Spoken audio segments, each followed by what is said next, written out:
নমস্কার বন্ধুরা, আজকে বানাবো পুঁই শাকের মেচুরি। তার জন্য পুঁই শাকের মেচুরি নিয়েছি, একটা আলু, একটা বেগুন, একটা মূলো আর কিছুটা শিম, আর একটা বড় সাইজের পেঁয়াজ, কালো সর্ষে সাদা সর্ষে বাটা, আদা রসুন বাটা, মশলা ধোয়া জল আর দুটো কাঁচা লঙ্কা। ফোড়নের জন্য 5 ফোড়ন, তেজপাতা আর শুকনো লঙ্কা। চলো রান্নাটা শুরু করা যাক। কড়ায় তেল গরম হয়ে গেছে, তাতে তেজপাতা শুকনো লঙ্কা দিয়ে দিলাম, অল্প একটুখানি 5 ফোড়ন, হাফ চামচ মতো।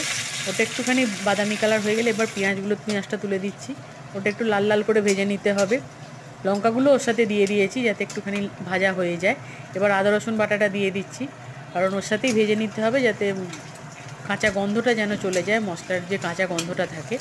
ওটা ভাজা হয়ে গেলে সমস্ত সবজি শাক একসাথেই তুলে দিলাম, দিয়ে ভালো করে পেঁয়াজের সাথে একসাথে নাড়িয়ে নেব। নিয়ে একটু ভাজা ভাজা করে তাতে 2 চামচ মতো নুন আর 1 চামচ মতো হলুদ গুঁড়ো দিয়ে ওটাকেও ভালো করে নাড়িয়ে নিয়ে একসাথে মাখিয়ে নেব। এবার সর্ষে বাটা, যে 2 রকম সর্ষে বেটে রেখেছিলাম সেটা দিয়ে দিচ্ছি। ওটা দিয়ে আর ভাজবো না, দিয়ে মশলা ধোয়া জলটা দিলাম। দিয়ে আরও একটু বেশ খানিকটা জল দিতে হবে যাতে সবজিগুলো সব যেন সেদ্ধ হয় ভালো করে। তার জন্য একটা ঢাকাও দিয়ে দিচ্ছি। দেখো 5 মিনিট পর ঢাকা খুলে দেখলাম সব সেদ্ধ হয়ে গেছে, রান্নাটাও প্রায় কমপ্লিট।